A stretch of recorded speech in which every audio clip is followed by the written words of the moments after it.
Hello, everyone, and welcome back to another episode of Racing Bros NASCAR podcast, episode 33. I'm here with my co-host Brian. Brian, how are you doing today? I'm good. How are you? A lot better after that fucking mess of a race. All right, I'm gonna be honest. I don't know how long the podcast is gonna be. It might be like 7 minutes. So like, if you see a 7-minute download, it's not wrong. It's a full episode, but we're going to be talking about the Sin City conveyor belt, because that's what it was. I guess we'll get into some notes we took over the race, some incidents that happened.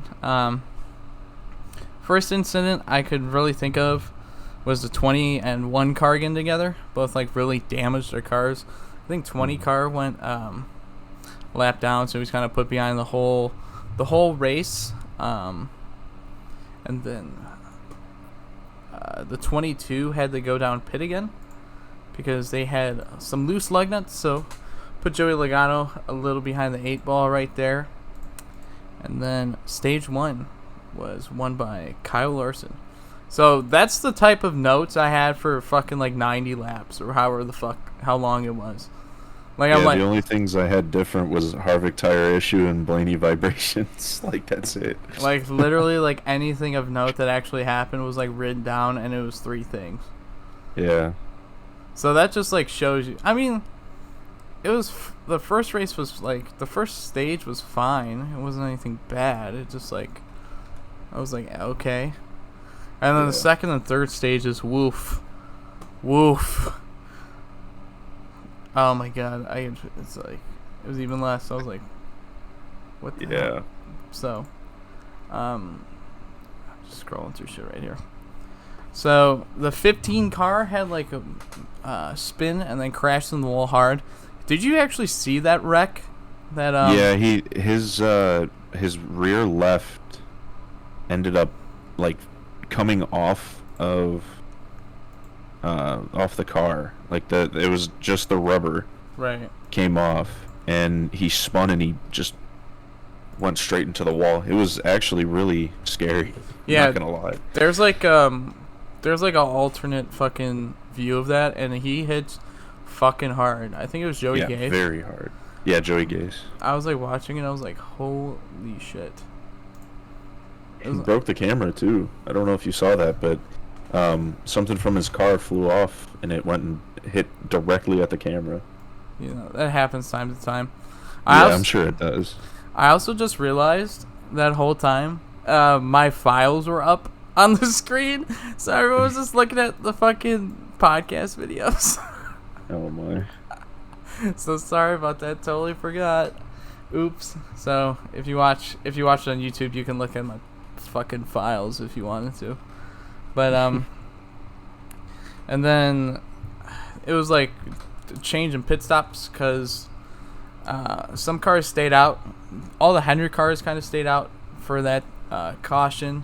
I was hoping for a caution so then they could get stage points, but they didn't. It didn't happen. So they blew the strategy. They all had to pit.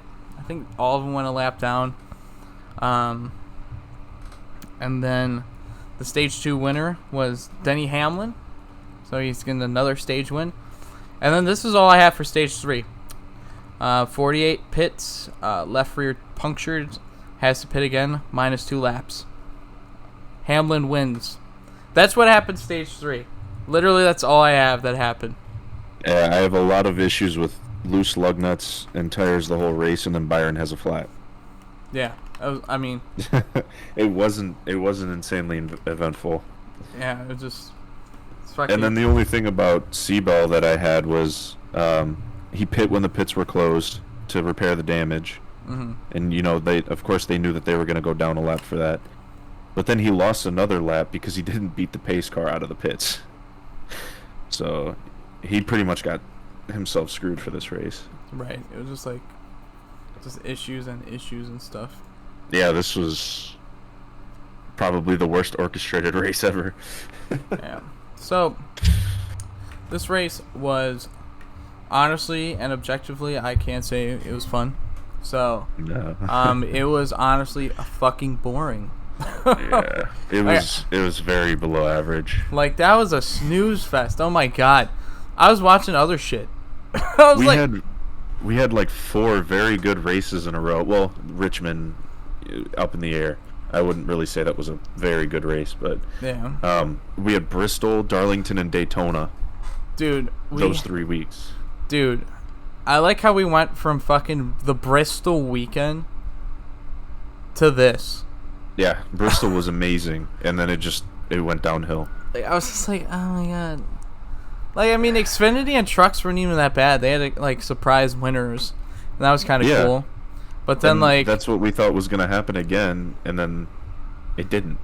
And then it happens at Las Vegas too, which is like the last couple of years has honestly put some of the good 550 package races.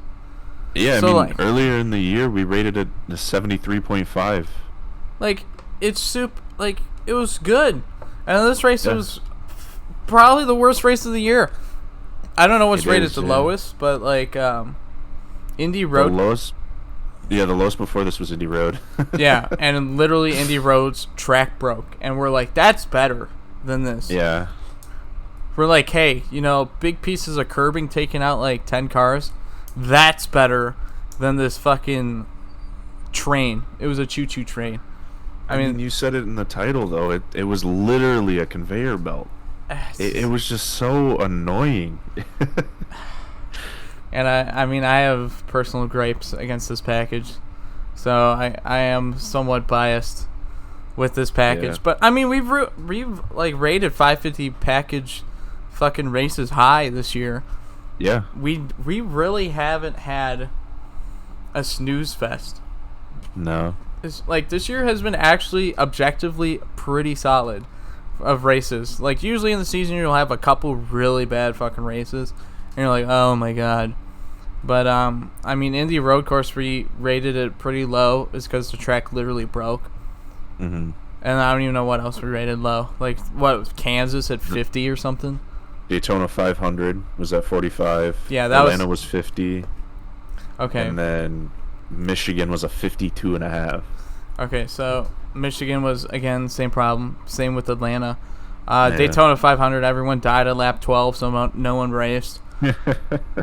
And then Indy Road Course track broke. Yeah. We should, like, next season when we do this again for a full season, because you're not allowed to go anywhere else. I'm just kidding. But we should put a little note, like, next to the races, like what made bad, like why bad. Yeah. Or yeah, why we should. Or like why good. Yeah. So then, like, Bristol, we could be like, why good, playoff drama, and then we're like, oh yeah. But like, I mean, the pretty obvious ones were like Indy Road Course, twack broke, twack broke, sad. But like, it just wasn't fun to watch. Yeah, it was pretty boring. You're gonna get a couple of these races a year, but we've been pretty solid on that front. But this was our first real, oh my god.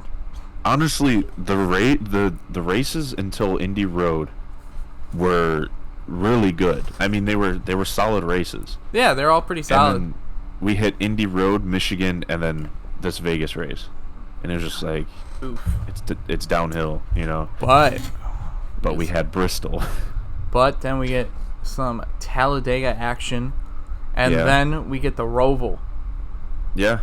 So like 2 back-to-back weeks were like, oh yeah.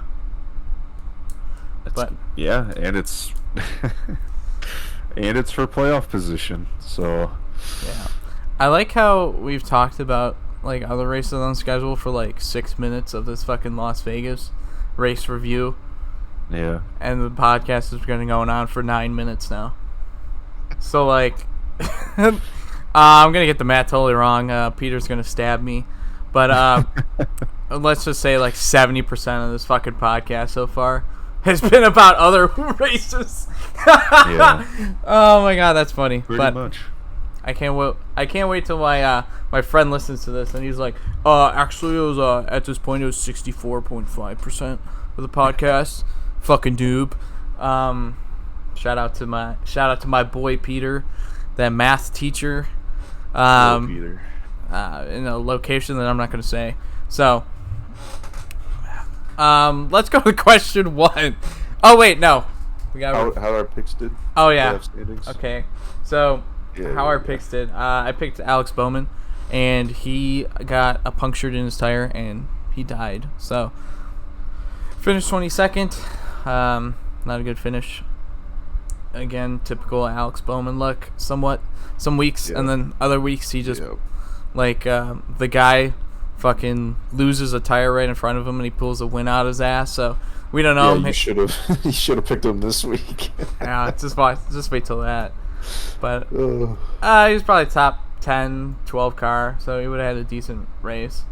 And I don't even know who you picked. Who'd you pick? Chase Elliott. Oh, he was close. Second place. Damn, Brian, you should have picked Denny, man. I should have. We could have had back-to-back weeks of wins. We could have shown we knew something. They were like, "Oh, those guys know what they're talking about." Yeah, no. see, I'm just pulling all the weight, just pulling out all these wins out my ass, you know. Yeah, there you go. I'm just kidding. Well, my rate was win, and then something finish somewhere else, and then a win, and then finish somewhere else. So now Talladega is going to be win. If it is, that's going to be a super weird pattern. That'll be funny. I don't go for wins. I just go for points, apparently. Well, you're losing in the standings now. Yeah, that's all good. But now let's rate the race. Can't you tell that we just want to move on with this race? Yeah. It was just not great. It's going to be the lowest score. Definitely. So I'm going to rate it a 5. Just kidding. No. That would be... Oh, my God. I don't even know what a 5 race is. I'll definitely know a 5 race when I see it. That was not a 5. A 5 is... It's in the middle of playoffs, but it got rained out. A 5 is... I don't even know what would have a 5. What race would have a 5? A pure conveyor belt with everybody sticking in their position, nobody going laps down or anything. That would be a 5. No, because that would be done quick, you know? It would be like a 7.5 hour rain delayed race with official problems. They get the wrong timing and scoring. Some fucking backmarker wins and is in the fucking championship 4. No, I'm joking. If anybody knows Formula 1, you know what I'm talking about. Oh my gosh. They can only go 35 miles an hour. Yeah. It's also on the rain in the oval. They changed the Roval back to the oval on Charlotte, and it's raining. They got Dale Jr.'s also not in the booth. They only have Rick Allen. Rick Allen and Jeff Burns is the only one that showed up. They had to call Jeff out of retirement. Jeff Gordon. They're like, "Hey Jeff, can you help us up here, man?" So you got a booth of Rick Allen, Jeff Burton, and Jeff Gordon. Oh god. Oh god. That would definitely be a 5 race. Yeah. A 0 race is physically impossible, I think. But okay. Going on the race. It's impossible because it's gonna happen. I don't know if I've ever seen The only race that's ever been close in my life to a 0 race is probably the 2008 fucking Brickyard 400. If anyone's ever watched that race, they know they have trauma over that race because there was tires going every 5 laps. You would run 5 laps, they would hit the wall immediately. Caution. I think your boy Jimmy won. I'm pretty sure that was kind of close to this race with the amount of lug nuts and tires that. Oh my god. It was every lap you heard a new person had issues with the lug nuts, that they were loose, and that they had to come down pit lane a lap after they pit to get everything tightened up. I don't know what to say, man. I was gonna say this race is not even close to that. If you ever I imagine. If you ever have the chance watch like a video about the 2000, because I'm sure someone made a story about it. Do not watch the actual race because that is literally hell. But watch like a video of someone talking about the race. Like watch that about the trauma. That would be probably the closest 5 race I ever had in my life. But that was better than that, at least. I gave this race a 30. I didn't want to go super low, but then I didn't want to go like 40 because this was not a 40 race. So I gave it a 30. Yeah, it was pretty boring. There's nothing of note except for the Busch brothers. Kurt Busch had a 750 start, and Kyle had a 600. So it's pretty weird that both Busch brothers had this like milestone fucking start at their home track in Las Vegas, which was pretty cool. So shout out to them. But yeah, this race was boring. Yeah. I mean, nothing else really needs to be said. We've pretty much stated our opinion on this race. And I would say it's just as bad as Indy Road, but I gave it a 35 because I will admit that the broadcast was on everything. You know, they would tell you when something happened, no matter what. It was just, you know, they were on top of everything, and it was a playoff race, so it kind of gave me that little extra to it, you know. But yeah, 35, so an average of 32.5 for this race. Woo. We're winners. By 7.5 the lowest. Yeah, it deserves it. But now we're going on to our questions. Question 1: Has Hamlin overtook the favorite for the championship from Kyle Larson? I'm gonna, you know what? I'm gonna go out on a limb and say yes. You gotta say Denny Hamlin is the favorite right now because I mean he's getting hot at the right time. He's won 2 races this playoffs. Like he's been good all season, but he hasn't won any races. But now starting to show that speed. Can't deny that they are probably the fastest car so far these playoffs. So yeah, I'm gonna give that to Denny Hamlin.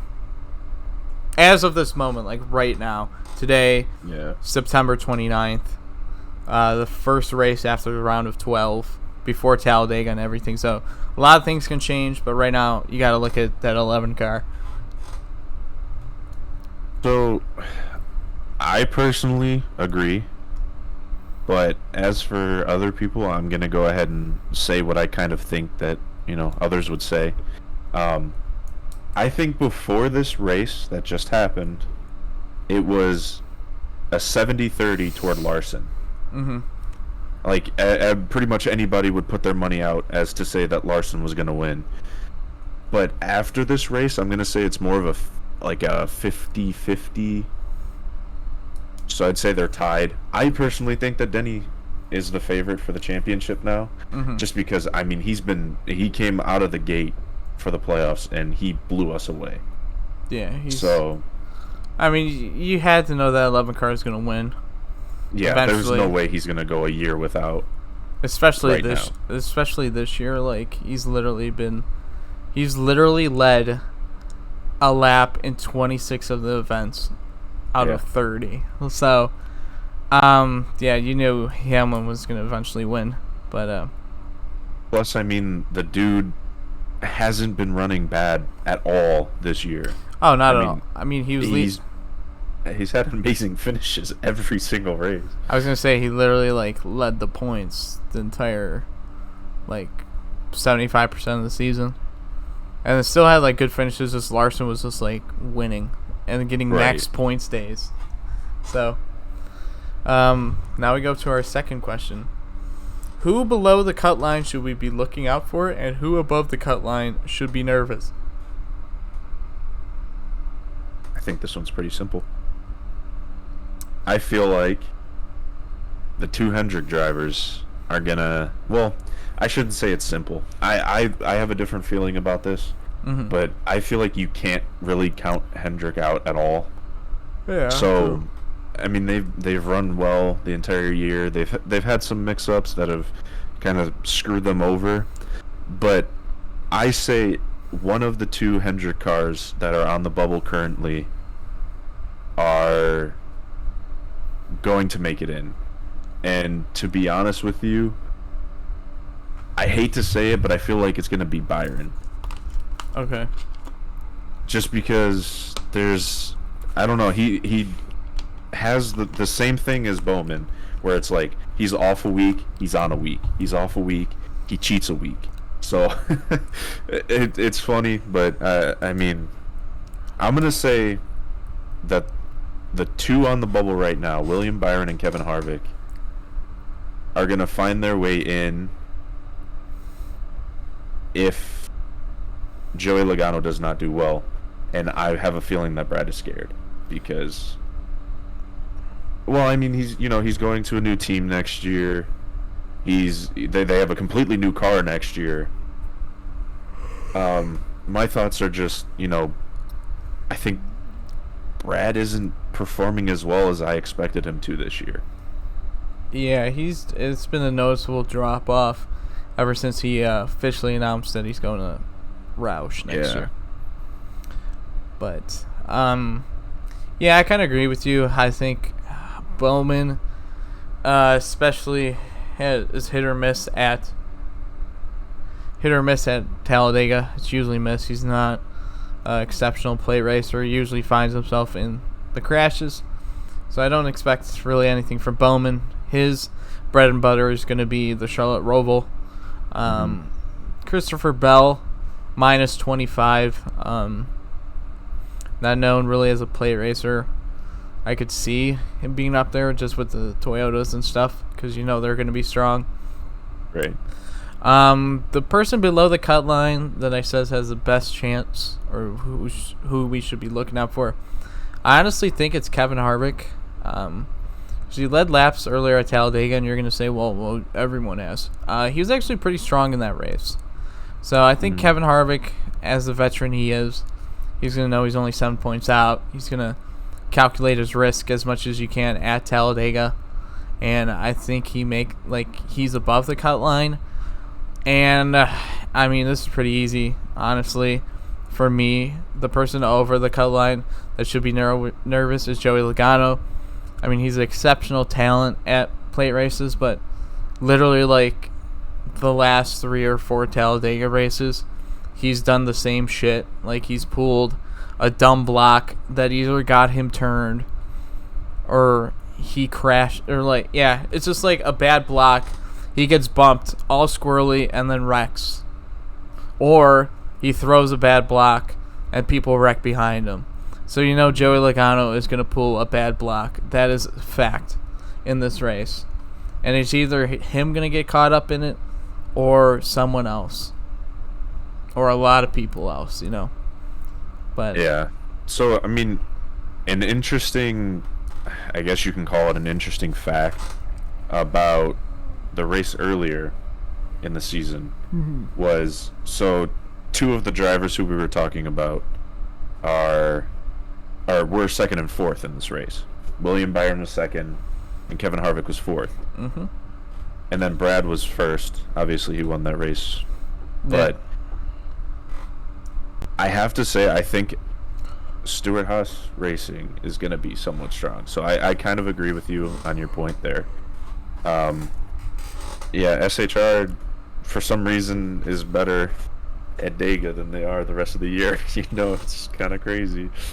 Yeah, well, plate stuff kind of even out the playing field. Yeah, that's very true. Yeah, so that's, because Joey Logano, he could very much easily win this race, and I would not be surprised. But it's the last, 4 or 5 races at Talladega. I mean, it's the same story. Literally just Joey Logano pulls dumb block involved is big crash. It's fucking math right there. We're pulling out all the math references this episode. This should just be called math, but It should just be called math. yeah. But Joey Logano plus plate track equals bad block crash. So that's what I kind of see. Now we go on to some news. Not a lot of news this week. Justin Haley is going to drive the Colleague 16 at Talladega. He usually drives the Spire 77. So you're like, who's going to drive the 77? Justin Allgaier with Brandt is going to drive the Spire 77 at Talladega. So a little bit of driver change up, you know. And now we go on to the big race, Talladega Super Speedway. Oh, man. You know, they made a movie named after this track. I mean, it's loud and proud and 3 wide, 4 wide, big crash, little crash, wins, losses, blocks, Joey Logano blocks. Like, just, oh, man. If Joey Logano puts a bad block, I'm going to name the next episode Joey Logano Bad Block. Do it. Or I'm just Do gonna, it, honestly. Or I'm just going to put C Told You. She told you. And then I'm going to play a clip of Joey Logano's bad block. And then Rick Allen going crazy about the playoff implications. And it's just going to be me staring deeply into the camera, being like, told you. And that's going to be the review. But, yeah. But, yeah, it's just, I mean, it's Talladega. It's wild, crazy. It's going to be epic. There's going to be a big one. We know that. It's going to be one for anybody to win. Yeah, except Joey Logano with those bad blocks. Oh, Logano. But oh, dude, that would be so funny if like I just was like, and I'm picking him. Just like what? Oh yeah, he's only gonna be the worst driver out there, but I'm picking him. Yeah, okay. I say he's just gonna block the whole field. You know, everyone's gonna die except Logano. But yeah, I mean it's Talladega, wild, crazy, super speedway. We only got another one of these in the fucking world at Daytona, or that we race on. I shouldn't say the world because someone is going to comment, I got a super speedway in my backyard. But, yeah, it's Talladega, man. You can't say anything else. It's just like Bristol. Like, it says it's Bristol, baby. It's fucking Dega, baby. Like, watch some Talladega Nights. Fucking eat some Wonder Bread or some Fig Newtons. But yeah, now we gotta make picks for this race. I'm just looking at the playoff leaderboard right now, and I'm just gonna choose a random one. You know, I like William Byron's name, so we're gonna pick that one. William Byron's gonna win Talladega. Just for sheer luck. He's gonna get past the Logano bad block, so he's gonna be fine. So I'm picking William Byron. He's gonna lock himself in to the round of 8. He's a pretty good plate racer. He was up there last year in the fall race. He almost won that, and then he won Daytona last year. So he's got some plate racing pedigree. So I wouldn't be surprised to see that 24 again winning at Talladega. Interesting pick. Yeah, I kind of went the same route. Well, not the same route, really. I was bouncing around between JGR cars. I originally went with Seabell. Then I wanted to go Kyle Busch, but I just completely shut that down. I'm like, okay, I'm just going to go Martin Truex. So, yeah, Martin Truex. Probably not going to win, but hey, I'll take some points. I don't want to rip you on your pick, but like, I don't even know the last super speedway race Martin Truex actually finished. This one. He'll finish in like 7th, 8th. Hey man, if he does, I'll give you a big clap. Big clap. Big claps coming next week. Yeah, I didn't want to pick Larson, and I didn't want to pick Denny because I know that if I did, they're both just gonna get crashed out of the race. Why do you pick Logano? He's already gonna get crashed out. Because that was my one rule when we started this. Wow. I'm not picking him. How can you be biased about a driver? You have to be totally unbiased in your opinions, sir. You cannot be a Bowman fan. Hey, I didn't pick him. I know he sucks at these fucking races. I didn't pick him. You picked him last race, though. Oh, well, okay, so... And you said specifically it's because I'm a Bowman fan. I had reasoning. He should have won last year's fucking Vegas races. But no, something happened. And now this race, Las Vegas last week, he would have won, but just, punctured tire because Greg Zives wants to make it difficult on him, just give him some adversity. No, I'm just kidding.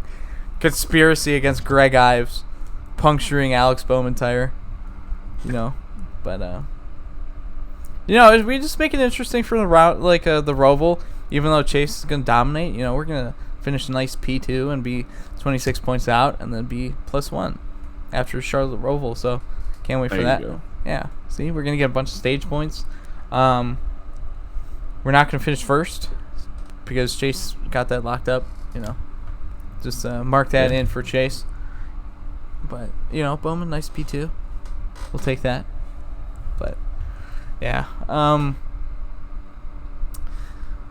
Yeah, that's the podcast. We're gonna thank Instacart for being our partner once again. I don't know why they're like, hey, let's partner with them, but they have.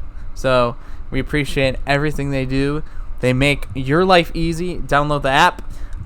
We have links in our podcast and YouTube. Just click the link and sign up with our link.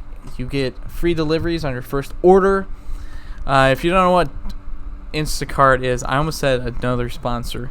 If you don't know what Instacart is, it is a grocery delivery app. You just pick your groceries on the app, and someone runs and gets it for you.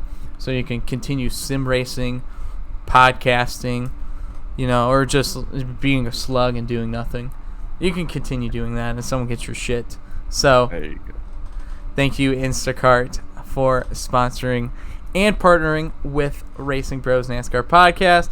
We appreciate everyone who got through this podcast. I don't know why you would listen to about to be a 33-minute podcast because we're going to stretch it out because this is Racing Bros NASCAR podcast episode 33. So we got to stretch it out to 33 minutes because if not... If you really want to stretch it out, I would like to personally thank everybody for 205 downloads on this month. We have 205 downloads? Yes. Wait, really? And thank you to all the new listeners. Who's downloading this? Everybody who's stuck around. Honestly, thank you. That's really crazy and really amazing.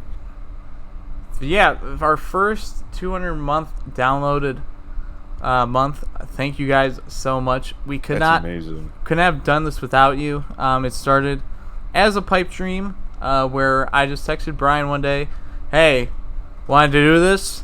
And this is 33 straight weeks of just action that we've been giving you. So we really do appreciate you guys.